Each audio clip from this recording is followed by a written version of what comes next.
ഞാൻ ഇന്നിപ്പം റിഗ്രഷനെ കുറിച്ചാണ് പറയുന്നത്.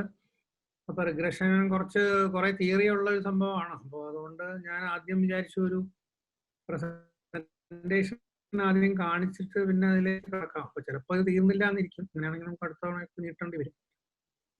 അപ്പൊ ആദ്യം ഞാൻ എൻ്റെ പ്രസന്റേഷൻ ഷെയർ ചെയ്യാം.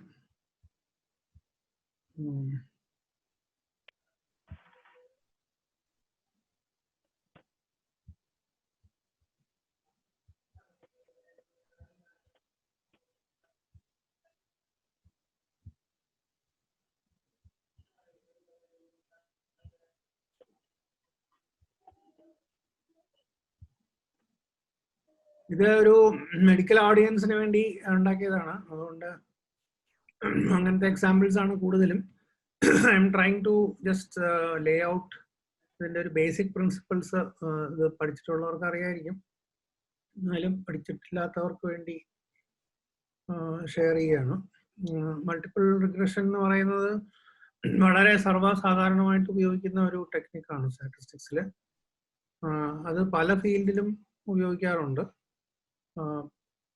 ആൻഡ് ഓൾസോ നമ്മളൊരു പബ്ലിഷ്ഡ് പേപ്പേഴ്സ് എടുത്ത് നോക്കുകയാണെങ്കിൽ ഏറ്റവും അധികം കാണുന്ന മോഡൽസിലൊന്ന് ലീനിയർ റിഗ്രഷൻ ആയിരിക്കും. അപ്പം അതുകൊണ്ടാണ് അതിനെക്കുറിച്ച് പറയാമെന്ന് വിചാരിച്ചത്. ഇത് നമ്മൾ ചെയ്യുന്നത് എന്താണെന്ന് വെച്ചാൽ ഒരു മെഷർമെന്റ്, ഒരു ആട്രിബ്യൂട്ടിനെ മറ്റ് ആട്രിബ്യൂട്ട്സ് വെച്ച് പ്രിഡിക്റ്റ് ചെയ്യാൻ പറ്റുമോ എന്നുള്ളതാണ് ബേസിക് ആയിട്ടുള്ള ക്വസ്റ്റ്യൻ. അല്ലെങ്കിൽ അതിൻ്റെ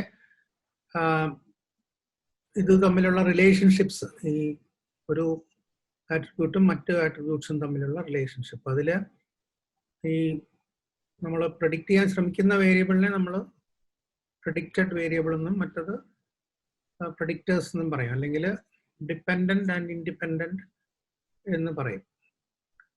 അതിൽ ഓഫ്കോഴ്സ് ലീനിയർ റിഗ്രഷനിലെ ഒരു സ്റ്റിപ്പുലേഷൻ എന്ന് പറയുന്നത് ഈ പ്രെഡിക്റ്റഡ് വേരിയബിൾ, ഈ dependent variable should be continuous variable and normally distributed one. അതൊരു അസംഷൻ ആണ്. കുറച്ചൊക്കെ അത് അവർ റോബസ്റ്റ് എന്ന് പറയാം, അതായത് കുറച്ചത് വയലേറ്റ് ചെയ്താലും വലിയ കുഴപ്പമില്ല. പക്ഷെ ഒരുപാട് വയലേറ്റ് ചെയ്താൽ you may get wrong results. So you have to check whether your dependent variable is normally distributed. പിന്നെ വേറെ ചില അസംഷൻസും ഉണ്ട്. അതായത് ഹോമോസ്കഡാസ്റ്റിസിറ്റി എന്നൊക്കെ പറയാം, അതായത് എല്ലാ വേരിയബിൾസിൻ്റെയും സ്റ്റാൻഡേർഡ് ഡീവിയേഷൻ സിമിലർ ആണെന്നൊക്കെ പറയും. അതൊക്കെ വേണമെങ്കിൽ നമുക്ക് ചെക്ക് ചെയ്യാം, പക്ഷെ അതിലോട്ടൊന്നും ഞാൻ പോകുന്നില്ല. അതൊക്കെ വളരെ ഹൈലി തിയററ്റിക്കലാണ്. സാധാരണ നിലയിൽ അതൊന്നും വലിയ പ്രശ്നം ഉണ്ടാക്കാറില്ല എന്ന് മാത്രം നമുക്ക് വിചാരിക്കാം. സാധാരണ ഇപ്പം നമ്മൾ പറയുകയാണെങ്കിൽ വേരിയബിൾസ് എന്ന് പറയുന്നത് നമ്മുടെ മെഷർമെന്റ്സ് അല്ലെങ്കിൽ attributes, weight, height, age, sex ഒക്കെയാണ്. ഇതിൽ ഞാൻ പറഞ്ഞ പോലെ മെഡിക്കൽ എക്സാമ്പിൾ ആയതുകൊണ്ടാണ് ഇത് പറയുന്നത്. ഇപ്പം നമ്മളിപ്പോൾ സീറം കൊളസ്ട്രോളിൻ്റെ ലെവലാണ് നമ്മൾ ഡിപ്പെൻഡൻ്റ് ആയിട്ട് അല്ലെങ്കിൽ പ്രെഡിക്റ്റ് ചെയ്യാൻ ശ്രമിക്കുന്നതെന്ന് വെച്ചാൽ that is a predicted variable. മറ്റുള്ളതെല്ലാം പ്രെഡിക്റ്റർ വേരിയബിൾസ് ആണ്. അതിൻ്റെ പ്രെഡിക്റ്റേഴ്സിനെ ഇൻഡിപെൻഡൻറ്റ് വേരിയബിൾസ് എന്നും പറയാറുണ്ട്, പ്രെഡിക്റ്റഡ് വേരിയബിളിനെ ഡിപ്പെൻഡന്റ് വേരിയബിൾ എന്നും പറയാറുണ്ട്. ഇപ്പോൾ ഈ മെഷീൻ ലേണിംഗ് ഒക്കെ വന്നേ പിന്നെ മെഷീൻ ലേണിംഗിൽ ഒരുപാട് ഉപയോഗിക്കുന്ന ഒരു ടെക്നിക്കാണ് റിഗ്രഷൻ. അതിലിപ്പോൾ അവർ വേറെ ഒരു ടെർമിനോളജി യൂസ് ചെയ്യാറുണ്ട്. അവർ ഇൻഡിപെൻഡന്റ് വേരിയബിൾസിനെ ഫീച്ചേഴ്സ് എന്നാണ് പറയുന്നത്, ആൻഡ് ഡിപ്പെൻഡന്റ് വേരിയബിളിനെ അവർ ടാർഗറ്റ് എന്നും പറയാറുണ്ട്. അപ്പോൾ ഫീച്ചേഴ്സ് ഉപയോഗിച്ച് ടാർഗറ്റിനെ പ്രിഡിക്റ്റ് ചെയ്യാനാണ് അവർ ശ്രമിക്കുന്നത്. ബേസിക്കലി ഇതൊക്കെ ഒന്ന് തന്നെയാണ്. അപ്പോൾ റിഗ്രഷൻ ചെയ്യുന്നതിന് അറ്റ്ലീസ്റ്റ് ഒരു മെഡിക്കൽ എൻവയൺമെന്റിൽ അല്ലെങ്കിൽ സയൻസ് എൻവയൺമെന്റിൽ 2-3 റിലേഷൻഷിപ്സ് ഉണ്ട്. ഒന്നാമത്തത് ഒരു ഡിസ്ക്രിപ്ഷൻ ആയിട്ട്, അതായത് ഇപ്പോൾ ഒരു പോപ്പുലേഷനിൽ, ഒരു പർട്ടിക്കുലർ പോപ്പുലേഷനിൽ ബ്ലഡ് പ്രഷറും ബോഡി മാസ് ഇൻഡെക്സും എക്സസൈസും ഒക്കെ തമ്മിലുള്ള ബന്ധം എന്താണ്. അപ്പോൾ അത് ഓരോ പോപ്പുലേഷനിലും ചിലപ്പോൾ ഡിഫറെൻ്റ് ആയിരിക്കും. യൂറോപ്യൻസിൽ വേറെ ആയിരിക്കും, ഇന്ത്യൻസിൽ വേറെ ആയിരിക്കും. അപ്പോൾ അത് തമ്മിലുള്ള കമ്പാരിസൺ അല്ലെങ്കിൽ ഇത് എങ്ങനെയാണ് ഈ പോപ്പുലേഷനിൽ ഈ റിലേഷൻഷിപ്പ് എങ്ങനെയാണ് എന്ന് ഡിസ്ക്രൈബ് ചെയ്യാൻ വേണ്ടി റിഗ്രഷൻ ഉപയോഗിക്കാം. അതുപോലെ തന്നെ രണ്ടാമത്തെ സിറ്റുവേഷൻ, ഇപ്പോൾ ക്ലിനിക്കൽ സിറ്റുവേഷൻസിലൊക്കെ ചില മെഷർമെന്റ്സ് നമുക്ക് ഡയറക്റ്റ് ആയിട്ട് എടുക്കാൻ പ്രയാസമാണ്. അപ്പോൾ അതിലൊരു എക്സാമ്പിൾ പറഞ്ഞാൽ മെഡിസിനിൽ നിന്നൊരു എക്സാമ്പിൾ പറഞ്ഞാൽ ഈ body fat percentage. Body fat ശരിക്കും കണ്ടുപിടിക്കണമെങ്കിൽ അണ്ടർ വാട്ടർ വെയിങ് എന്നൊക്കെ പറഞ്ഞാൽ വളരെ കോംപ്ലിക്കേറ്റഡ് പ്രൊസീജിയേഴ്സ് ഒക്കെ ചെയ്യണം. അപ്പോൾ അത് എല്ലാ പേഷ്യൻസിലും അല്ലെങ്കിൽ എല്ലാ സബ്ജക്ട്സിലും നമുക്ക് ചെയ്യാൻ പറ്റില്ല. അതുകൊണ്ട് അവർ ചെയ്യുന്ന ഒരു സാമ്പിൾ എടുത്തിട്ട് ഇത് കറക്റ്റ് ആയിട്ടുള്ള വേ ചെയ്ത് അണ്ടർ വാട്ടർ വെയിൻമെന്റ് ഒക്കെ നടത്തി ബോഡി ഫാറ്റ് കണ്ടുപിടിച്ചിട്ട് അതിൽ ബോഡി ഫാറ്റും മറ്റ് ആട്രിബ്യൂട്ട്സും തമ്മിലുള്ള ഒരു റിഗ്രഷൻ മോഡൽ ഉണ്ടാക്കും, ഹൈറ്റും വെയിറ്റും ഏജും ഒക്കെ വെച്ചിട്ട്. എന്നിട്ട് സാധാരണ അവർ ചെയ്യുന്നത് ഒരു നമുക്കൊക്കെ അറിയാം, ചിലപ്പോൾ ചില വെയിങ് മെഷീൻസ് പുതിയ ഇലക്ട്രോണിക് ഇതിലൊക്കെ അത് തരാറുണ്ട്. അതായത് അത് ചെയ്യുന്ന അതിൽ നിന്ന് മെഷീനിൽ നിന്ന് ഒരു അൾട്രാസൗണ്ട് വേവോ എന്തോ പാസ് ചെയ്തിട്ട് അത് ബോഡി ടിഷ്യൂ കൂടെ പോകുമ്പോൾ നമ്മുടെ ഇംപീഡൻസ്, ടിഷ്യൂവിന്റെ ഇംപീഡൻസ് വെച്ചിട്ട് അവരൊരു കാൽക്കുലേഷൻ നടത്തും. അപ്പൊ ആ കാൽക്കുലേഷന്റെ റിലേഷൻഷിപ്പ് വരുന്നത് ഒരു റിഗ്രഷൻ മോഡലിൽ നിന്നാണ്. അതിനു വേണ്ടിയാണ് സാധാരണ മെഡിസിനിൽ ഇത് ഉപയോഗിക്കാറ്. അതുപോലെ തന്നെ പൾമണറി ഫംഗ്ഷൻ ടെസ്റ്റ്, നമ്മൾ ഈ ലങ് ഫംഗ്ഷൻ ടെസ്റ്റ് ചെയ്യാനായിട്ടൊരു ചെറിയൊരു ഇൻഹേലർ പോലൊരു സാധനം തന്നിട്ട് അതിലേക്ക് ഊതാൻ പറയും. എന്നിട്ട് അതിലൊരു മെഷർ എടുത്തിട്ട് പിന്നെ നമ്മുടെ ഹൈറ്റും വെയിറ്റും ഒക്കെ എടുത്ത് അതിൽ നിന്ന് പിന്നെ നമ്മൾ വേറെ ഒരുപാട് കാര്യങ്ങൾ അവർ കാൽക്കുലേറ്റ് ചെയ്തെടുക്കും. ഇതൊക്കെയാണ് ഈ പ്രഡിക്ഷന് വേണ്ടി ഉപയോഗിക്കുന്ന റിഗ്രഷൻ പറയുന്നത്. പിന്നെ മൂന്നാമത് ഇപ്പോൾ ഒരു എക്സ്പ്ലനേറ്ററി സിറ്റുവേഷനിലും റിഗ്രഷൻ ഉപയോഗിക്കാറുണ്ട്. അതായത് ഇപ്പോൾ നമുക്കൊരു ഹൈപ്പോത്തസിസ് ഉണ്ട്, അതായത് ചില വേരിയബിൾസ് തമ്മിൽ റിലേറ്റഡ് ആണെന്നും അല്ലെങ്കിൽ കോസലി റിലേറ്റഡ് ആണെന്ന് തന്നെ, അല്ലെങ്കിൽ കോസലി റിലേറ്റഡ് ആണെന്ന് പ്രൂവ് ചെയ്യുന്നതിന് മുമ്പ് ആദ്യം തന്നെ റിലേഷൻഷിപ്പ് ഉണ്ടെന്ന് പ്രൂവ് ചെയ്യണം. അല്ലെങ്കിൽ സീറം കൊളസ്ട്രോൾ സാച്ചുറേറ്റഡ് ഫാറ്റിന്റെ കൂടുമ്പോൾ സീറം കൊളസ്ട്രോൾ കൂടും എന്നാണ് നമ്മൾ ഹൈപ്പോത്തസിസിനെ ടെസ്റ്റ് ചെയ്യാനും ഇത് ഉപയോഗിക്കാം. അപ്പൊ അങ്ങനെ നമുക്കൊരു കോസൽ റിലേഷൻഷിപ്പ് ഉണ്ടോ എന്നുള്ളതിന്റെ ഒരു ഫസ്റ്റ് സ്റ്റെപ്പായിട്ട് ഇങ്ങനെ 2-3 തരത്തിലാണ് റിഗ്രഷൻ ഉപയോഗിക്കാറ്.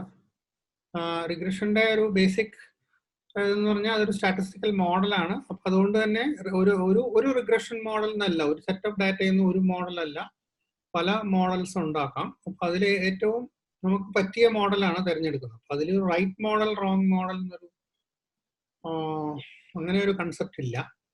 Good models and bad models എന്നേ പറയാൻ പറ്റുള്ളൂ.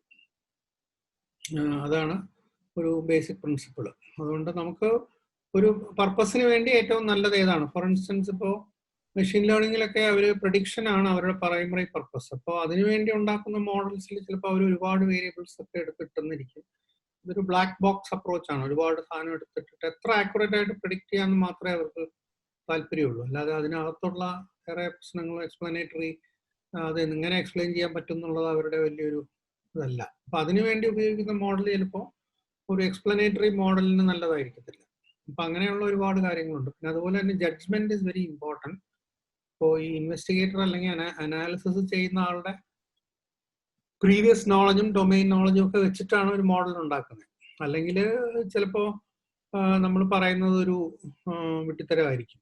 മോഡൽ സ്റ്റാറ്റിസ്റ്റിക്കലി ഒക്കെ പാരാമീറ്റേഴ്സ് ഒക്കെ വളരെ സ്ട്രോങ് ആണെങ്കിലും കോമൺ സെൻസിന് നിരക്കാത്തതാണെങ്കിൽ കാര്യമില്ല. അതുകൊണ്ട് that's also is very important. That also we have to understand. അപ്പോൾ ഇതൊരു it's not reality, of course it's a simplification. അപ്പോൾ നമ്മൾ എന്തിനു വേണ്ടിയാണോ ചെയ്യുന്നത് അതനുസരിച്ച് വേണം മോഡൽ തിരഞ്ഞെടുക്കാൻ. അപ്പൊ അതിൽ ആദ്യം നമ്മൾ ചെക്ക് ചെയ്യുന്ന അസോസിയേഷൻ ഉണ്ടോ എന്നുള്ളതാണ്. അസോസിയേഷൻ എന്ന് പറഞ്ഞാൽ 2 ആട്രിബ്യൂട്ട് തമ്മിലുള്ള അസോസിയേഷൻ എന്ന് പറഞ്ഞാൽ ഇപ്പോൾ health status and education, blood pressure and BMI association ഉണ്ടെന്ന് പറഞ്ഞാൽ ഇത് രണ്ടും അസോസിയേറ്റഡ് ആണെന്നുള്ളതേ ഉള്ളൂ. അതായത് but we cannot say for instance ഇപ്പോൾ ബ്ലഡ് പ്രഷർ ആൻഡ് BMI, അത് ബ്ലഡ് പ്രഷർ കൂടുമ്പോൾ BMI കൂടുമ്പോൾ ബ്ലഡ് പ്രഷർ കൂടും എന്ന് വേണമെങ്കിൽ നമുക്ക് പറയാം. പക്ഷെ അത് ആ അസോസിയേഷൻ ഉണ്ടെന്നുള്ളതുകൊണ്ട് മാത്രം അത് is it stronger among men or women എന്ന് ചോദിച്ചാൽ അതിന് നമ്മളൊരു നമ്പർ കണ്ടുപിടിക്കണം. ആ നമ്പർ ഉണ്ടെങ്കിൽ അല്ലെങ്കിൽ ഏതാണ് കൂടുതൽ എന്ന് പറയാൻ പറ്റില്ല. അതായത് വെറുതെ ഒരു ക്വാളിറ്റേറ്റീവ് സ്റ്റേറ്റ്മെന്റ് കൊണ്ട് കമ്പാരിസൺ പറ്റുന്നില്ല. അപ്പൊ അതിനുവേണ്ടിയാണ് നമ്മൾ നെക്സ്റ്റ് സ്റ്റെപ്പിലേക്ക് പോകുന്നത്, കോറിലേഷൻ. കോറിലേഷനിൽ നിന്ന് അടുത്ത സ്റ്റെപ്പിലേക്കാണ് നമ്മൾ റിഗ്രഷൻ പോകുന്നത്. അസോസിയേഷൻ ഉണ്ടോ എന്ന് നോക്കാനായിട്ട് നമുക്കൊരു ഡാറ്റാ സെറ്റ് കിട്ടിയാൽ ഏറ്റവും എളുപ്പമുള്ളത് ഒരു സ്കാറ്റർ പ്ലോട്ട് ചെയ്ത് നോക്കാം. നമ്മൾ കണ്ടിട്ടുള്ള പോലെ ഇതിലിപ്പോൾ ബോഡി മാസ് ഇൻഡെക്സും LDL കൊളസ്ട്രോളും ആണ് ഒരു ഡാറ്റാ സെറ്റിൽ നിന്ന് എടുത്തതാണ്. അപ്പോൾ അതിൽ ഓരോ പോയിന്റും ഒരു ഇൻഡിവിജ്വൽ ആണ്, ഒരു സബ്ജക്റ്റ് ആണ്. അപ്പോൾ അയാളുടെ ബോഡി മാസ് ഇൻഡെക്സും LDL കൊളസ്ട്രോളും രണ്ടും കൂടെ പ്ലോട്ട് ചെയ്ത് കിട്ടുന്ന, അപ്പോൾ ഇതിൽ കാണുമ്പോഴേ നമുക്കറിയാം ഏകദേശം ഒരു മുകളിലോട്ട് പോകുന്നുണ്ട്. അതായത് ബോഡി മാസ് ഇൻഡെക്സ് വലത്തോട്ട് കൂടി പോകുമ്പോൾ LDL കൊളസ്ട്രോളും മുകളിലോട്ട് പോകുന്നുണ്ട്. കുറേശ്ശെ ഭയങ്കര സ്ട്രോങ് ആയിട്ടില്ലെങ്കിൽ പോലും അങ്ങനെ ഏകദേശം ഒരു പാറ്റേൺ ഉണ്ടോ എന്ന് നമുക്ക് സംശയം തോന്നും. So this is just exploring the association. അപ്പോൾ ഇതിൽ വേണമെങ്കിൽ നമുക്ക് സ്റ്റാറ്റിസ്റ്റിക്കലായിട്ട് ചെയ്യാവുന്നത് ഇതിന് റിലേറ്റ് ചെയ്യുന്ന ഒരു വര വരയ്ക്കാം. This is called the regression line. This is ഇപ്പൊ ഇതിലിപ്പോ 2 വേരിയബിളേ ഉള്ളൂ. അതുകൊണ്ട് first you can also kind of calculate the correlation. The correlation between body mass index and LDL cholesterol. Positive correlation നമ്മൾ ഉദ്ദേശിക്കുന്നത് ബോഡി മാസ് ഇൻഡെക്സ് കൂടുമ്പോൾ LDL കൊളസ്ട്രോളും കൂടും, കുറയുമ്പോൾ അത് കുറയും. നേരെ മറിച്ച് നെഗറ്റീവ് കോറിലേഷൻ എന്ന് പറയുമ്പോൾ ഒന്ന് കൂടുമ്പോൾ മറ്റത് കുറയും. അതാണ് നെഗറ്റീവ് കോറിലേഷൻ. പക്ഷേ ബോത്ത് ആർ ഇമ്പോർട്ടൻറ്റ്. നെഗറ്റീവ് ആയതുകൊണ്ട് അത് ശരിയല്ല എന്നുള്ളതല്ല. പക്ഷേ what is important is the correlation coefficient varies between 0 and ഇതിൽ കണ്ടാൽ അറിയാം 0 and 1. അപ്പോൾ 1 ആണ് പെർഫെക്റ്റ് കോറിലേഷൻ. 1 കോറിലേഷൻ ഉണ്ടെങ്കിൽ എല്ലാ പോയിന്റും വരയുടെ പുറത്ത് തന്നെ നിൽക്കും. 1 അല്ലാത്തിടത്തോളം കാലം അതിന്റെ ചുറ്റുമായിട്ട് സ്കാറ്റർ ചെയ്ത് കിടക്കുകയുള്ളൂ. ആ ഒരു വ്യത്യാസം ഈ ലൈനെയും അതുമായിട്ടുള്ള വ്യത്യാസത്തിനെയാണ് നമ്മൾ എറർ അല്ലെങ്കിൽ ഡീവിയേഷൻ എന്നൊക്കെ പറയുന്നത്. അപ്പോൾ അതിനെക്കുറിച്ച് പിന്നീട് പറയാം. ഇതിലിപ്പോൾ നമ്മൾ negative correlation, as you can see HDL correlation is negatively correlated to body mass index. പക്ഷെ ഇതുപോലെയുള്ള ഒരു സ്ട്രോങ് റിലേഷൻഷിപ്പ് ഇവിടെ ഇല്ല. HDL കുറച്ചുകൂടെ വീക്കറാണ് ഈ ലൈൻ. അത് ഇതില് അതിന് നമ്മൾ പറയുന്ന മാത്തമാറ്റിക്കലി നമുക്ക് പറയാൻ പറ്റുന്ന അതിന്റെ സ്ലോപ്പ് കൂടുതലാണ്. സ്ലോപ്പ് എന്ന് പറയുമ്പോൾ ഓരോ യൂണിറ്റ് ഓഫ് എക്സിനും y എത്ര കൂടും എന്നുള്ളതിനാണ് നമ്മൾ സ്ലോപ്പ് എന്ന് പറയുന്നത്. അപ്പോൾ ഈ സ്ലോപ്പ് ഈ മറ്റേ സ്ലോപ്പിനേക്കാളും കൂടുതലാണ്. ഇതിൽ കുറയാണ് ചെയ്യുന്നത്, പക്ഷെ എന്നാലും magnitude of the difference is greater in the LDL cholesterol relationship. അപ്പോൾ ഇത്രയുമാണ് നമ്മൾ ആദ്യമായിട്ട് നോക്കുന്നത്. അപ്പോൾ കോറിലേഷൻ കൊണ്ട് മാത്രം നമുക്ക് കാര്യങ്ങൾ മുഴുവൻ പറയാൻ പറ്റത്തില്ല. കോറിലേഷൻ കൊണ്ട് നമുക്കൊരു തമ്മിലുള്ള ബന്ധത്തിനെ കുറിച്ചൊരു ന്യൂമറിക്കൽ വാല്യൂ ഉണ്ടാക്കാൻ പറ്റും. പക്ഷേ ഏതിനെ ഇൻഫ്ലുവൻസ് ചെയ്യുന്നു എന്നുള്ളതാണ് മോഡൽ. അത് നമ്മളാണ് നമ്മുടെ it should come from our mind. ഇപ്പം ബോഡി മാസ് ഇൻഡെക്സും കൊളസ്ട്രോൾ എന്ന് പറയുമ്പോൾ body mass index influences cholesterol എന്ന് നമ്മൾ കോമൺ സെൻസ് വെച്ച് നമുക്ക് ഓർക്കാൻ പറ്റും. അല്ലെങ്കിൽ ആ ഡൊമൈൻ അറിയാവുന്നവർക്ക് അറിയാം. തിരിച്ച് കൊളസ്ട്രോൾ കൊണ്ടാണ് ബോഡി മാസ് ഇൻഡെക്സ് എന്ന് ആരെങ്കിലും പറഞ്ഞാൽ അത് ശരിയല്ല എന്ന് നമ്മൾ പറയും. കാരണം അതങ്ങനെ ആവാൻ വഴിയില്ല. അപ്പൊ അതുകൊണ്ട് പക്ഷെ അത് സ്റ്റാറ്റിസ്റ്റിക്കലി അങ്ങനെ ചെയ്താലും ഒന്നും സംഭവിക്കില്ല. നമുക്ക് ഇതെല്ലാം കാൽക്കുലേറ്റ് ചെയ്യാനൊക്കെ പറ്റും. അതുകൊണ്ടാണ് ഞാൻ പറഞ്ഞത് അതിൽ ജഡ്ജ്മെന്റ് ഇസ് വെരി ഇമ്പോർട്ടൻറ്റ്. ഇങ്ങനത്തെ എക്സാമ്പിളിൽ ഇതിപ്പോൾ വളരെ ഓബ്വിയസ് ആണെങ്കിലും ചില എക്സാമ്പിൾസിൽ നമുക്ക് അത്ര എളുപ്പം അറിയാൻ പറ്റണമെന്നില്ല. So they can also be spurious correlations. ഇത് കോറിലേഷൻ ഉണ്ടെന്നുള്ളത് മാത്രം ഇതൊരു പോസിറ്റീവ് ആണെന്നൊന്നും നമുക്ക് പറയാൻ പറ്റില്ല. Just an association. അപ്പോൾ അടുത്ത ലെവലിലാണ് നമ്മൾ റിഗ്രഷൻ എന്ന് പറയുന്നത്. റിഗ്രഷൻ എന്ന് പറയുന്ന അതിന്റെ തിയറി എന്ന് പറയുന്നത്, this is A regression line. ഇതിൽ ഓരോന്നിലും suppose you create this line. ആ ലൈനില് കിടക്കുന്ന പോയിന്റും ഇപ്പൊ ഇതില് ഈ ഡയഗ്രത്തില് y ബാർ എന്നൊരു ഇത് കണ്ടോ? ഇവിടെ y ആക്സിസില് y ബാർ എന്നൊരു ഇൻഡിക്കേഷൻ ഉണ്ട്. അത് മീനാണ്, വൈയുടെ മീനാണ്. അപ്പൊ മീനിന്റെ ചുറ്റുമാണ് y ഡിസ്ട്രിബ്യൂട്ട് ചെയ്തേക്കുന്നത്. പക്ഷെ നമ്മൾ റിഗ്രഷൻ ലൈൻ വരച്ചു കഴിഞ്ഞാൽ അതിൽ ഓരോ പോയിന്റും അതിന്റെ ആ y വേരിയബിളിനെ നമുക്ക് രണ്ടായിട്ട് തിരിക്കാം. അതായത് ഈ ലൈൻ വരെയുള്ള ഡിസ്റ്റൻസും അത് കഴിഞ്ഞിട്ടുള്ള ഡിസ്റ്റൻസ്, ഈ മീനിൽ നിന്നുള്ള ഈ പോയിന്റിലേക്കുള്ള ദൂരത്തിനെ രണ്ടായിട്ട് ഡിവൈഡ് ചെയ്യാൻ പറ്റും. ലൈൻ വരെയുള്ള ഡിസ്റ്റൻസും ലൈൻ കഴിഞ്ഞുള്ള ഡിസ്റ്റൻസും. ഈ ലൈനാണ് അതിന്റെ പ്രഡിക്ഷൻ എന്ന് പറയുന്നത്. അതായത് ദാറ്റ് ഈസ് ദ റിലേഷൻഷിപ്പ്. അപ്പോൾ actually what by creating the regression line we are trying to predict y based on x. അപ്പോൾ അതിൽ കുറെ സ്കാറ്റർ വരും. ആ എക്സ്പ്ലെയിൻഡ് പാർട്ട് കഴിഞ്ഞിട്ട് പിന്നെയും കുറച്ച് അൺഎക്സ്പ്ലെയിൻഡ് പാർട്ടുണ്ട്. ഇത് തമ്മിലുള്ള റിലേഷൻഷിപ്പിൽ എത്രത്തോളം നമുക്ക് എക്സ്പ്ലെയിൻ ചെയ്യാൻ പറ്റുന്നു എന്നുള്ളതാണ് റിഗ്രഷനിൽ one of the ways in which we assess a regression model. അപ്പോൾ ഇതിൽ പിന്നെ ഇവിടെ ഈ line this is called this is why it is called a linear regression because a straight line.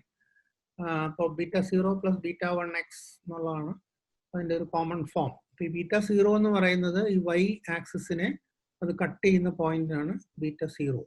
ചിലപ്പോൾ ആൽഫ എന്നും പറയാറുണ്ട്, പക്ഷേ β0 എന്നാണ് ഇതിൽ പറഞ്ഞേക്കുന്നത്. ഇത് ആക്ച്വലി ഞാൻ എന്നെ പഠിപ്പിച്ച നോട്ട്സ് എത്രയോ കൊല്ലത്തിന് മുമ്പുള്ള നോട്ട്സിൽ നിന്ന് ഞാൻ എടുത്തതാണ്. അപ്പോൾ അതിൽ β0 എന്നാണ് അദ്ദേഹം ഉപയോഗിച്ചിരുന്നത്. He was actually A Swedish statistician. പുള്ളി β0 ആണ് ഉപയോഗിച്ചിരുന്നത്. അപ്പോൾ അത് ആ പോയിന്റ് കട്ട് ചെയ്യുന്ന അതിനാണ് നമ്മൾ ഇന്റർസെപ്റ്റ് എന്ന് പറയുന്നത്. അനദർ കോമൺ ടേം ഫോർ അത് ആൽഫ എന്ന് പറഞ്ഞാലും കുഴപ്പമൊന്നുമില്ല. β1 എന്ന് പറയുന്ന എക്സിന്റെ സ്ലോപ്പാണ്. ആൻഡ് അത് കഴിഞ്ഞിട്ട് പിന്നെ ഒരു എറർ ടേമും കൂടെ ഉണ്ട്. അതായത് ഒരു ഭാഗം എക്സ്പ്ലെയിൻഡ് ആണ്, ഒരു ഭാഗം എക്സ്പ്ലെയിൻഡ് അല്ല. അപ്പോൾ explained part should be greater than the unexplained part, അല്ലെങ്കിൽ greater part of the variability should be explained by the regression. അതാണ് നമ്മുടെ ഉദ്ദേശം. അപ്പോൾ അത് കണ്ടുപിടിക്കാനായിട്ട് നമ്മൾ alpha, of course, or β0 is called the intercept, where the point at which the line meets the y. β1 is the slope. അപ്പോൾ കൂടുതൽ stronger relationship ആണെങ്കിൽ it will have a higher slope, or it will go up very steeply. And epsilon is the error term. And sigma y given x is a measure of the error term. അതായത് ഇതാണ് standard ഡീവിയേഷന്റെ estimate. അതായത് ഇപ്പോൾ ഈ നമ്മുടെ ഇപ്പോൾ y എന്ന് പറയുന്നത് serum cholesterol ആണെങ്കിൽ അതിനൊരു സ്റ്റാൻഡേർഡ് ഡീവിയേഷൻ ഉണ്ട്. ആ ഒരു ഡിസ്ട്രിബ്യൂഷൻ നമ്മൾ സാധാരണ കാണുന്ന മീൻ ആൻഡ് സ്റ്റാൻഡേർഡ് ഡീവിയേഷൻ ഉണ്ട്. അപ്പൊ ഈ സിഗ്മ എന്ന് പറയുന്നത് ഈ റിഗ്രഷൻ കഴിച്ചിട്ടുള്ള സ്റ്റാൻഡേർഡ് ഡീവിയേഷന്റെ ഒരു എസ്റ്റിമേറ്റ് ആണ്. അപ്പോൾ it is on the same units as standard deviation. അപ്പോൾ അതിൽ നിന്ന് നമുക്ക് അഗെയിൻ റിഗ്രഷന്റെ എത്രത്തോളം നല്ലതാണെന്നുള്ളത് നമുക്ക് അസസ് ചെയ്യാൻ പറ്റും. അതായത് suppose you have A initial standard deviation of 10 units and the sigma is only 5 units. So we can say that the regression has reduced the variability to 5. And then so we can compare that with another model where a regression produces a sigma of 4 or 6 or whatever. So which is better എന്നുള്ളത് അങ്ങനെ compare ചെയ്യാം. And the next thing is how you compare is by looking at what proportion of the variability is explained by the regression. So these are the two things which are easiest to understand. So regression, you can say, partitions the variance, or the variance nu parayunna standard deviation the square aanu. So that is the variability around of the y variable. It partitions or it distributes the variance of the response variable into a predicted part and a residual part. So the predicted part total ആയിട്ടുള്ള proportion എത്രത്തോളം വലുതാണോ അത്രത്തോളം നല്ലതാണ് നമ്മുടെ regression model. So that is called, that value is called the R square. അപ്പോൾ ഇതിപ്പോൾ നമ്മൾ ആദ്യം ഏത് റിഗ്രഷൻ ചെയ്താലും ആദ്യം we get an ANOVA table, ഇതുപോലെ ഒരു ഔട്ട്പുട്ട് കിട്ടും. ഇതിലിപ്പോൾ ഇതിൽ ശ്രദ്ധിക്കേണ്ട കാര്യങ്ങൾ ഒന്നാമത് എഫ് ടെസ്റ്റ് ആണ്. എഫ് ടെസ്റ്റ് ആണ് ആ ഓവറോൾ ആയിട്ടുള്ള ഈ മോഡൽ എങ്ങനെ ഇരിക്കുന്നു എന്ന് അറിയാനാണ് എഫ് ടെസ്റ്റ് ചെയ്തത്. എഫ് ടെസ്റ്റിന്റെ പി വാല്യൂ 0.0 താഴെയാണോ എന്നുള്ളതാണ് first thing that you look at. So then only you go to the next step. അത് സിഗ്നിഫിക്കൻ്റ് അല്ലെങ്കിൽ പിന്നെ ഈ റിഗ്രഷനിൽ കൂടുതൽ നോക്കിയിട്ടൊന്നും കാര്യമില്ല. പിന്നെ രണ്ടാമത്തെ കാര്യം ഇതിന്റെ സ്ലോപ്പ് എല്ലാം ഇതിൽ കൊടുത്തിട്ടുണ്ടാവും. ഇതിലില്ല, അടുത്ത ടേബിളിൽ കാണിച്ചു തരാം. So then there are some other things called R square, adjusted R square, and standard error of the estimate. The adjusted R square ആണ്, that is what we actually want for assessing our model. ഇതിലിപ്പോ 0.249 ആണ് R square, പക്ഷേ it is when adjusted it becomes 0.242. Point ആണ്, അതിൽ ചെറിയ തെറ്റുണ്ട് print ഔട്ടില്. 0.242 എന്ന് പറയുമ്പോൾ 24%, which means 24% of the variability in serum cholesterol is explained by this model. എന്നാണ് അതിൻ്റെ അർത്ഥം. ബാക്കി 75% കൂടുതൽ അൺഎക്സ്പ്ലെയിൻഡ് ആണ്. But so that's not a very good model. So if you have another model where 60% is explained, it is a better model compared to this model. Similarly, the standard error of the estimate, this is cholesterol, this is height and weight, sorry. Anyway, so what it means is 24% of height weight is explained by height. So it is not a good model. And the standard error of the estimate എന്ന് പറയുന്നത് വെയിറ്റിന്റെ standard deviation അതിന്റെ explain part കഴിഞ്ഞിട്ടുള്ള ബാക്കിയുള്ള ഭാഗമാണ്. That is about 10 kilograms. So naturally you know that this is not a very good model because 10 kilograms standard deviation അതിന്റെ അർത്ഥം ഭയങ്കര variability ഇപ്പോഴും ഉണ്ടെന്നുള്ളതാണ്. So that doesn't predict very well. ഈ രണ്ട് കാര്യങ്ങളാണ് കൂടുതലും നമ്മൾ വേറെ ഒരുപാട് ഇതുണ്ട് റിഗ്രഷൻ ഏതാണ് നല്ലതാണോ എന്ന് അറിയാനായിട്ട്. പക്ഷേ adjusted R square and standard error of the estimate of sigma ഇത് രണ്ടുമാണ് നമ്മൾ എപ്പോഴും മറന്നു പോകാൻ പാടില്ലാത്ത രണ്ട് കാര്യങ്ങൾ. The adjusted R square is always between 0 and 1 and standard error of the estimate is always measured in the same units as the y variable. So y variable natural standard deviation എത്രത്തോളം കുറഞ്ഞു എന്നുള്ളത് വെച്ചിട്ടാണ് നമ്മൾ ഇത് റിഗ്രഷന്റെ ഇത് assess ചെയ്യുന്നത്. So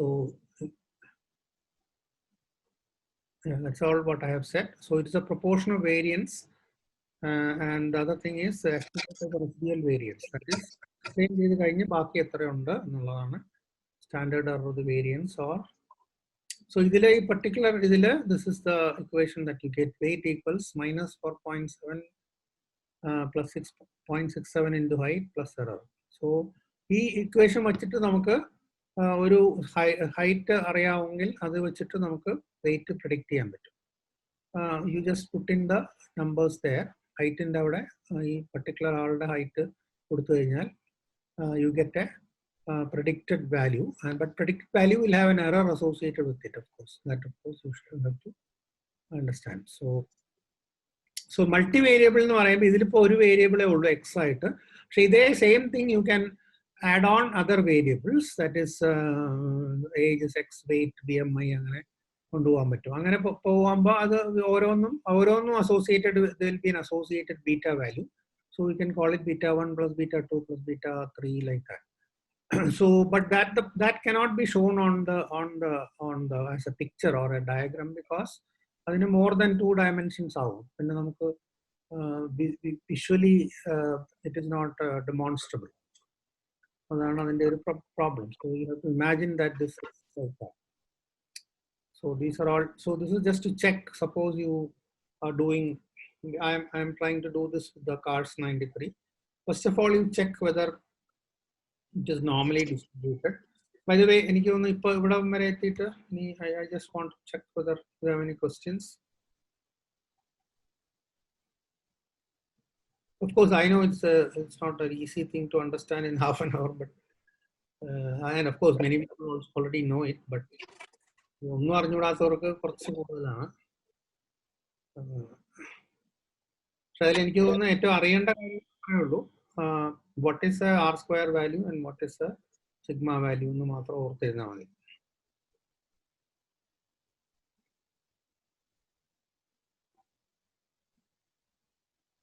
okay, ചോദ്യങ്ങളൊന്നും ഇല്ലെങ്കിൽ അടുത്ത.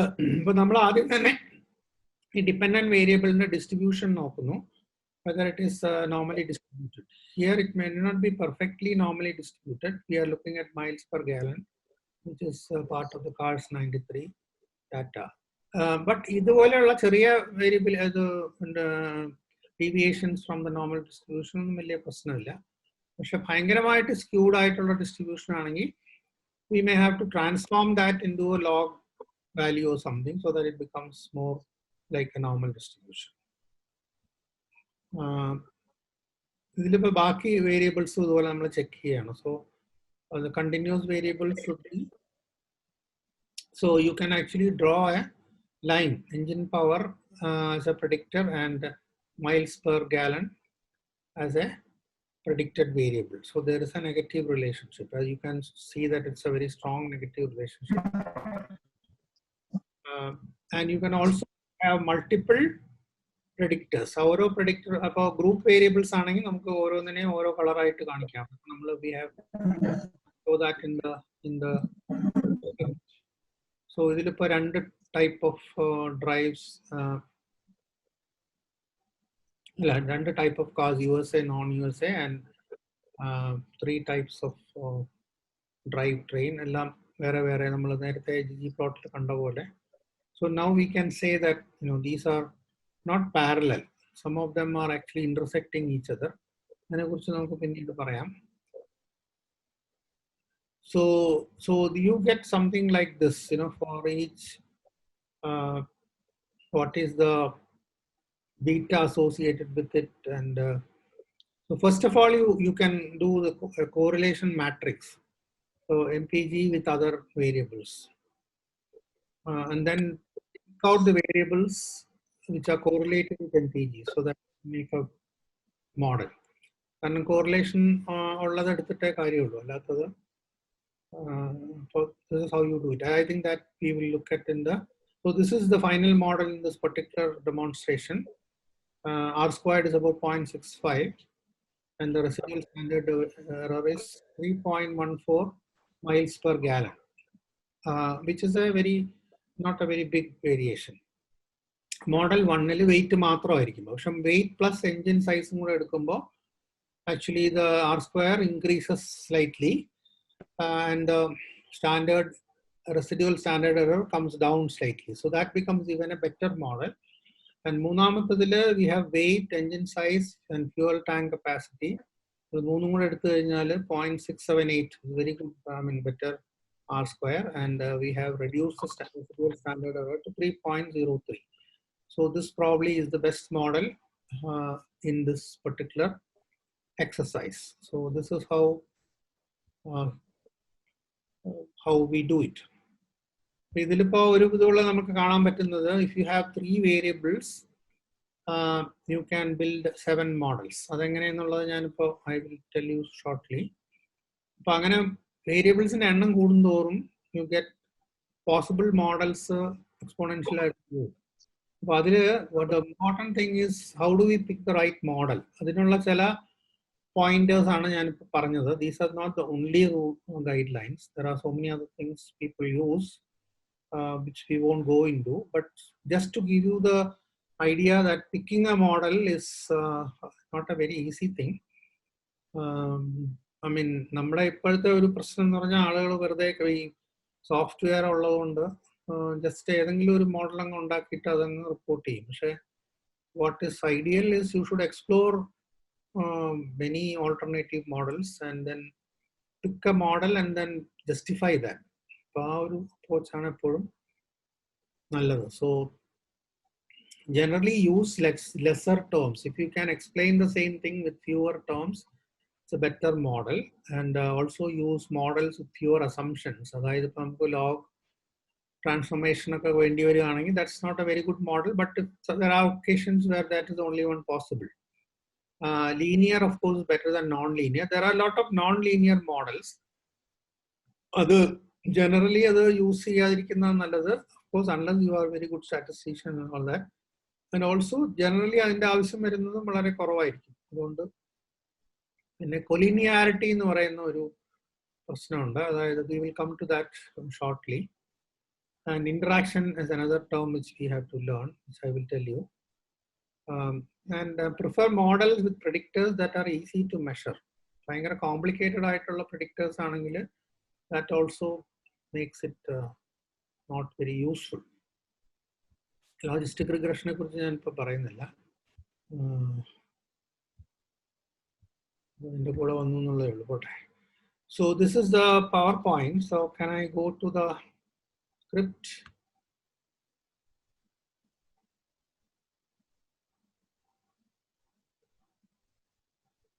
Okay. ഈ സ്ക്രിപ്റ്റ് കാണാമല്ലോ അല്ലേ? So now we will try to do the regression. We are using the same database that we have used for other things, that is the CARS 93. ഇതിൽ ആദ്യം തന്നെ library tidyverse വേണം, പിന്നെ forecats വേണം, because we want to transform certain variables. അപ്പോൾ ആദ്യം CARS 93 എടുക്കുന്നു, അതിനെ ഡാറ്റ എന്ന് പറഞ്ഞ് കോപ്പി ചെയ്യുന്നു, എന്നിട്ട് അതിൻ്റെ we make the names short, lowercase. Then we construct a smaller database called reg data or regression data. That is, we select MPG that is will be the predicted variable. Then we are choosing weight, origin, man trans, that is man trans avail എന്ന് പറഞ്ഞ transmission manual ഉണ്ടോ ഇല്ലയോ എന്നുള്ള yes no എന്നുള്ളതാണ്. HP is horsepower, drive is drive train, which is like four-wheel drive ആണോ back wheel drive ആണോ, RPM and SIL is cylinders. എന്നിട്ട് നമ്മൾ നേരത്തെ ചെയ്ത പോലെ using the forecats package we can mutate cylinders into two groups, below 6 and 6 and above. So we construct this thing and then mutate. So we have seen that the dependent variable is MPG. That is what we are going to use. So we can first of all, what we can do is select some variables as independent variables and see how they are related to each other. Adine ee pairs nu paranja oru command undu, so we can use that. So before that we have to construct a data frame from whatever. So we are using only the continuous variables here, weight, horsepower and RPM. അവ തമ്മിലുള്ള correlation നോക്കുവാണ്. So then you make it into a data frame and then use the pairs command. Pairs എന്ന് പറഞ്ഞാൽ എല്ലാ possible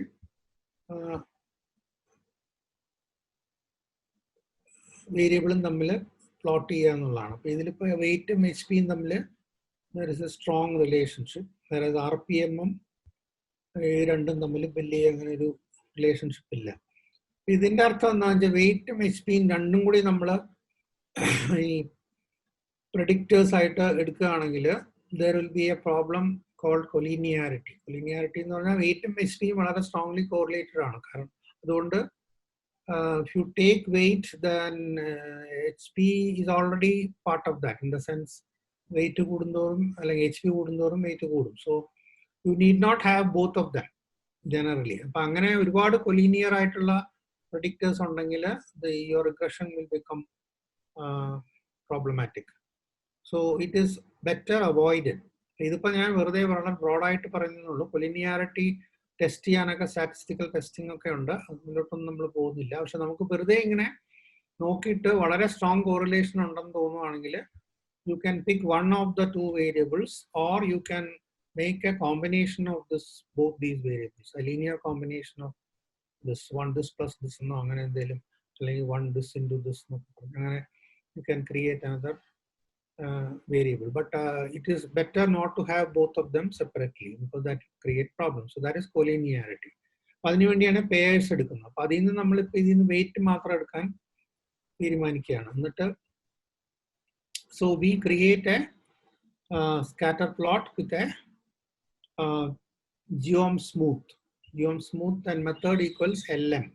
LM means linear model. അതാണ് അത് you have to give in quotes.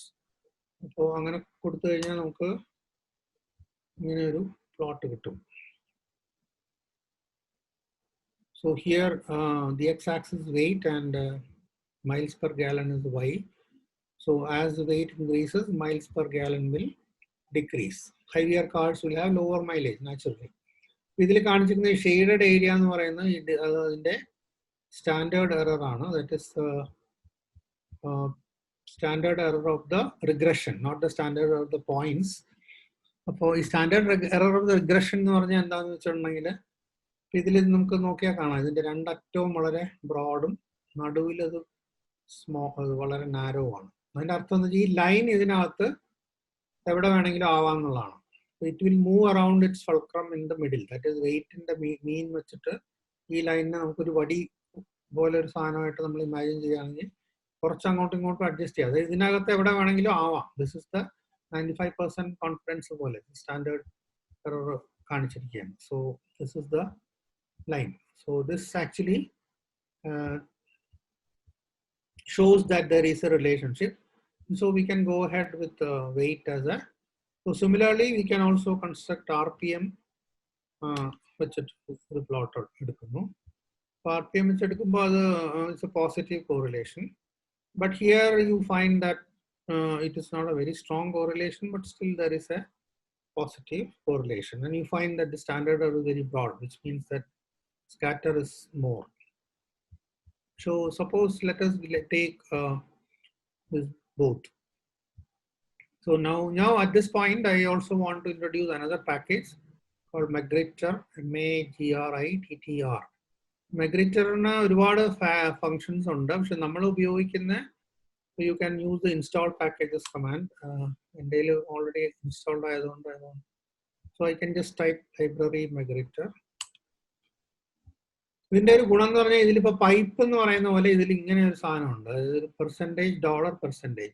ഇത് ഇട്ട് കഴിഞ്ഞാൽ നമുക്ക് പിന്നെ ഈ അറ്റാച്ച് ഡിറ്റാച്ച് ഡോളർ സൈൻ ഒന്നും വേണ്ട, അത് already take care of that. So ഡാറ്റയുടെ പേര് കൊടുത്തിട്ട് ഇത് കൊടുത്തിട്ട് പിന്നെ നമുക്ക് എന്ത് വേണമെങ്കിൽ ആ ഡാറ്റയിൽ ഇപ്പോൾ ഈ ടെസ്റ്റിംഗ് ഒക്കെ ചെയ്യാം. ഇതിലിപ്പോൾ നമ്മൾ പറയുന്നത് ഒറിജിൻ ആൻഡ് മാൻ ട്രാൻസ്, ഈ രണ്ട് കാറ്റഗോറിക്കൽ വേരിയബിൾസിനെ ക്രോസ് ടാബുലേറ്റ് ചെയ്തിട്ട് അതിനെ എടുത്ത് കൈ സ്ക്വയർ ചെയ്യാനാണ് ഈ കമാൻഡ് പറയുന്നത്. അപ്പോൾ അത് ഒറ്റ കമാൻഡിൽ നമുക്ക് ഇതിങ്ങനെ കൊടുത്തു കഴിഞ്ഞാൽ അപ്പോൾ അത് കൈ സ്ക്വയർ കാണിക്കും.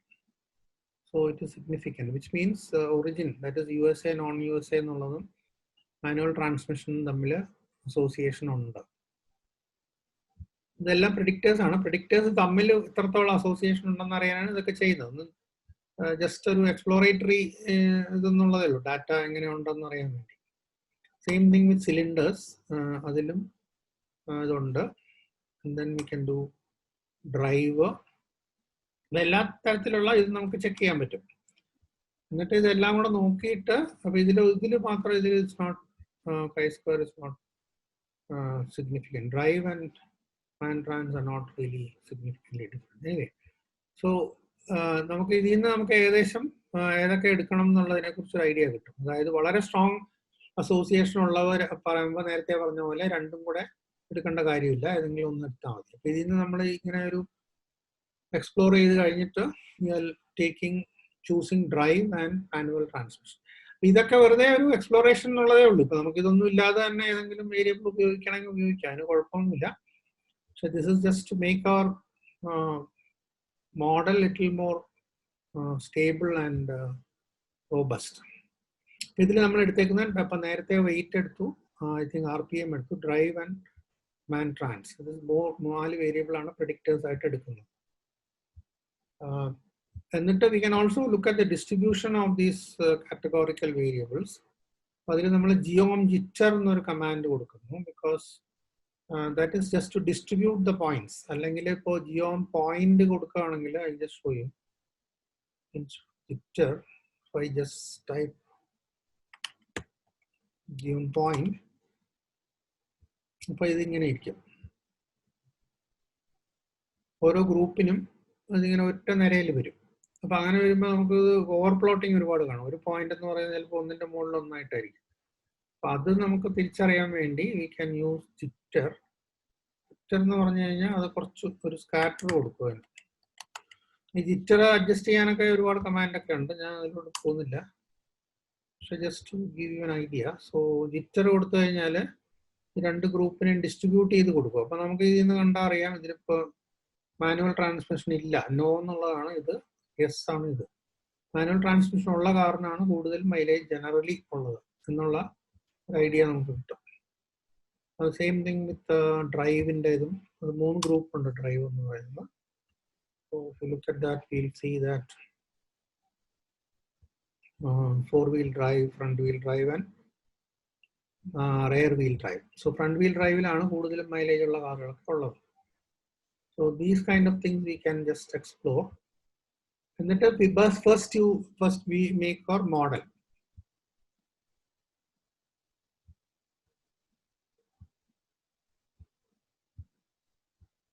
ഞാൻ മോഡൽ എന്നാണ് കൊടുത്തത് കേട്ടോ, മോഡൽ എന്ന് കൊടുക്കാം. ബാക്കി പേരുകളൊക്കെ model. So we first create the model and make it into an object. അതിനൊരു പേര് കൊടുക്കണം. കൊടുക്കണം നിർബന്ധമില്ല, നമുക്ക് ഇത് ഇല്ലാതെ തന്നെ ഇങ്ങനെ വെച്ച് കഴിഞ്ഞാൽ we can run it. അപ്പൊ അത് ഓൾറെഡി ഇതിങ്ങനെ തരും.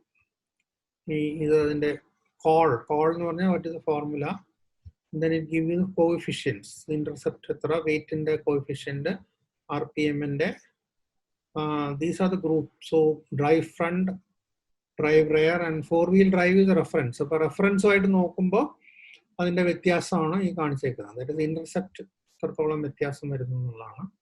And man trans yes versus no ആണ് ഇത് കാണിക്കുന്നത്. So these are the coefficients. അപ്പോൾ അതെല്ലാം കൂടെ നമ്മൾ മോഡ് 1 എന്ന് പറഞ്ഞൊരു സാധനം ഒരു ഒബ്ജക്റ്റ് ആയിട്ട് സേവ് ചെയ്യുന്നു.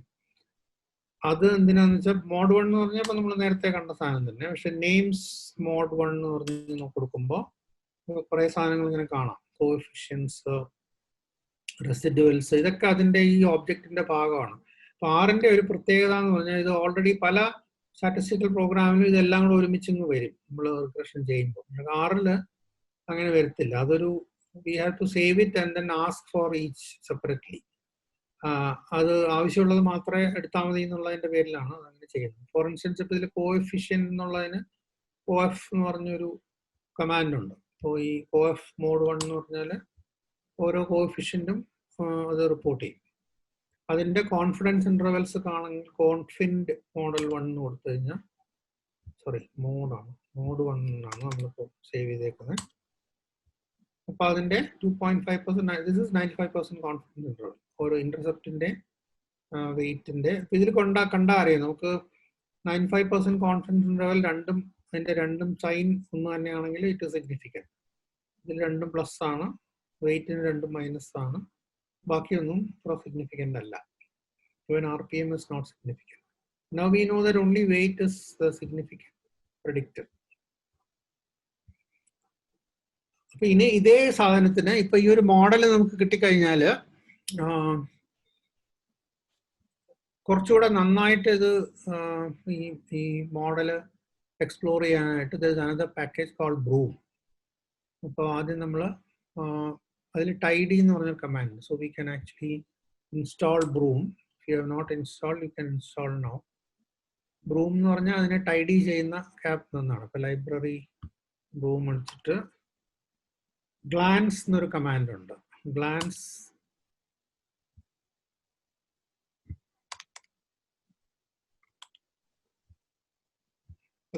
ചെയ്യുമ്പോൾ നമുക്ക് ഈ വക കാര്യങ്ങളൊക്കെ R squared is 0.72, which is pretty high R square. Adjusted R square is 0.704. Now you can see that adjusted R square is less than the R square. Now R square adjustment എന്ന് പറയുന്നത് R square ഒരു problem ഉള്ളത്, when you increase the number of variables,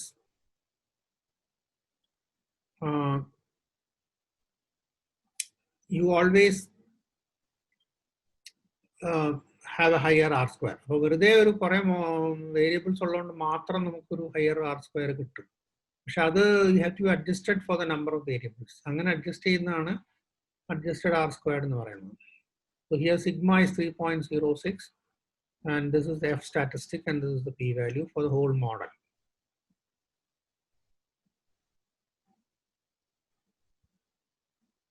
And you can also use tidy command. Tidy command ന്റെ ഒരു ഗുണം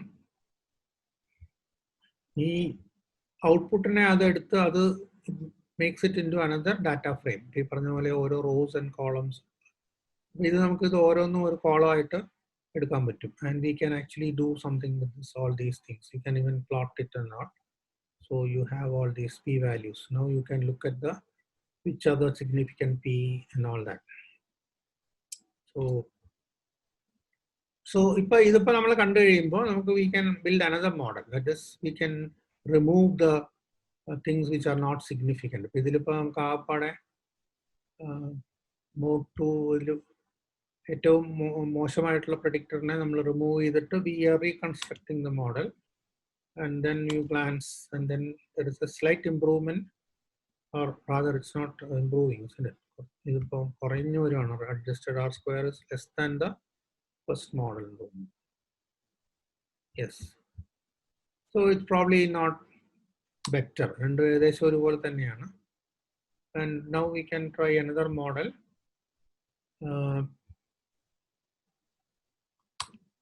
Mode 3 is 0.70. So you can actually build many models and see which one is the best, looking at the R square and the sigma, that is the residual. This one sigma, that is the residual standard error, that's called sigma. And so comparing these various things, you can say which is the better model. ഇനി അതിന് last ഒരു ഞാൻ പറയാൻ പോകുന്നത് ഒന്നും കൂടാതെ there are in R itself there is another way of doing it, that is you can use sequential model building. That is, one is called forward selection, second is called backward selection. ഇതിലിപ്പോ MPG is a predicted variable, so you just give it as tilde 1 എന്ന് പറയുമ്പോൾ intercept മാത്രം, there will not be any predictors. So ഇങ്ങനെ ഒരു model ഉണ്ടാക്കി കഴിഞ്ഞാൽ എന്നിട്ട് നമ്മൾ ആ മോഡൽ നോക്കുവാണെങ്കിൽ കണ്ടോ, this only intercept. എന്നിട്ട് then use this command add 1 mod 4, then the data is the rect data, test equals f within quotes. ഇങ്ങനെ കൊടുത്തു കഴിയുമ്പോൾ ബാക്കിയുള്ള അതിൽ ഉള്ള എല്ലാ വേരിയബിൾസിന്റെയും f വാല്യൂ കൊടുക്കും. ഇതിൽ this is the f value. ഈ f വാല്യൂല് ഫോർവേഡ് സെലക്ഷനിൽ നമ്മൾ ചെയ്യുന്നത് ഇതിൽ ഏറ്റവും കൂടുതൽ f വാല്യൂ ഉള്ള അല്ലെങ്കിൽ ഏറ്റവും സിഗ്നിഫിക്കൻ്റ് ആയിട്ടുള്ള, ഇത് for instance weight will be most significant, ഏറ്റവും ചെറിയ p വാല്യൂ ഉള്ള ഇതാണ് വെയിറ്റ് ആണ്. So you first add weight. അപ്പോൾ then you recreate the same model with weight. എന്നിട്ട് അതൊന്നുകൂടെ നോക്കുമ്പോൾ അതിങ്ങനെ ഇരിക്കും. എന്നിട്ട് പിന്നെ ആഡ് 1 mod 4 എന്ന് പറഞ്ഞിട്ട് കൊടുക്കുമ്പോൾ ബാക്കിയുള്ളതിനെ എല്ലാം കാണിക്കും. Weight already it is in the model, ബാക്കിയുള്ളതിന്റെ p വാല്യൂസ് കാണിക്കും. അപ്പൊ ഇതിലെ p വാല്യൂസ് നോക്കിയിട്ട് അതിലെ ലീസ്റ്റ് ഏതാണെന്ന് നോക്കുക. ഫോർ ഇൻസ്റ്റൻസ് ഇതിലിപ്പോ ഇതിന്റെ കാര്യമായിട്ടൊന്നും ഇല്ല, എന്നാലും വേണമെങ്കിൽ ഇതിപ്പോ 10 ആണ് ഏറ്റവും ലോവസ്റ്റ്, അത് വേണമെങ്കിൽ ആഡ് ചെയ്യാം.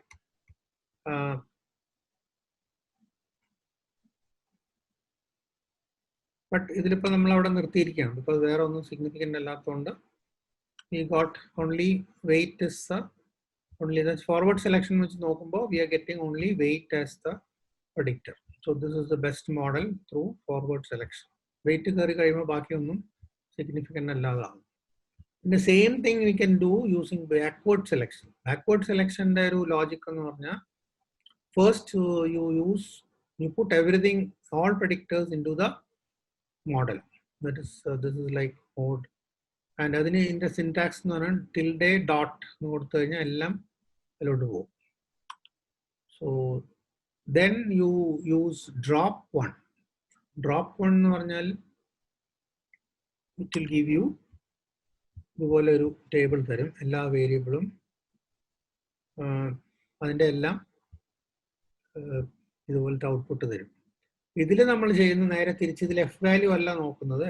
ഇവൻ ദോ ടെസ്റ്റ് എഫ് എന്ന് കൊടുക്കുകയാണെങ്കിലും ഇതിൽ AIC എന്ന് പറയുന്ന കോളമാണ് നോക്കേണ്ടത്. That is acai case information criteria എന്നുള്ളതാണ് AIC. ഈ ലോവസ്റ്റ് AIC വാല്യൂ ഉള്ളത് ഏതാണെന്ന് നോക്കിയിട്ട് അതിനെ നമ്മൾ എലിമിനേറ്റ് ചെയ്യും. അപ്പോൾ ഇതിൽ ഡ്രൈവ് ആണ് 209 ഉള്ളൂ.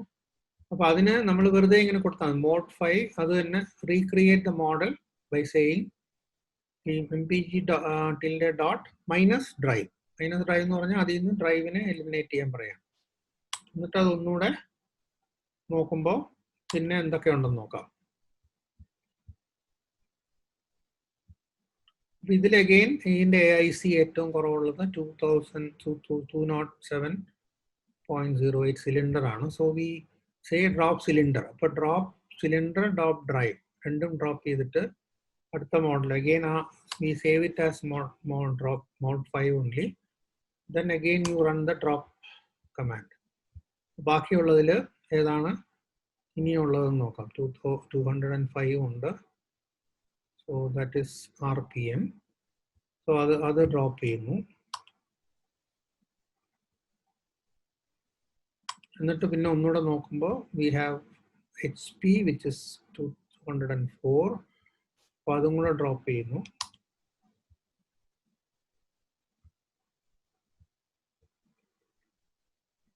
ഇതും കൂടെ എടുത്തു കഴിഞ്ഞാൽ പിന്നെ ബാക്കി എല്ലാം സിഗ്നിഫിക്കൻ്റ് ആണ്. So we are stopping here. അത് കഴിഞ്ഞിട്ട് we can actually look at glance, that is this is now mod 5. So look at mod 5. So we have adjusted R square 0.726 and sigma of 2.94. Actually better than what we got from the forward selection. So backward selection in this case is better, behaving better. Usually വലിയ വ്യത്യാസം കാണാറില്ല, എന്നാലും ചിലപ്പോൾ a third may perform better than the other. In this case, this is like that.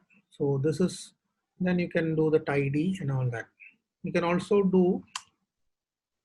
tidy ചെയ്ത് കഴിഞ്ഞാൽ നമുക്കറിയാം ഇപ്പം എല്ലാം സിഗ്നിഫിക്കൻ്റ് ആണ്. So we have weight, we have origin, non-US, and manual transmission, yes. These are all the variables in this model. And then there is an augment command, augment model 5. Augment എന്ന് പറഞ്ഞാൽ അതിൻ്റെ കൂടെ കുറേ സാധനങ്ങളെ, so we save it as aug mode 5, and then we can actually, you can look at aug mode 5, what is that object എന്ന് നോക്കി കഴിയുമ്പോൾ ഇതിൽ കുറേ columns കൂട്ടും. So RPM അത് കൂടാതെ you get fitted, dot standard error of fit, dot residuals, dot hat, ഇതൊക്കെ ഇതിൽ തിയറിയിലുള്ളതാണ്. dot sigma, hook xt, standard residual, all those things. So you don't have to bother with all that. I will show you a few things. I think our time is running short, so maybe last part we will continue in the next class.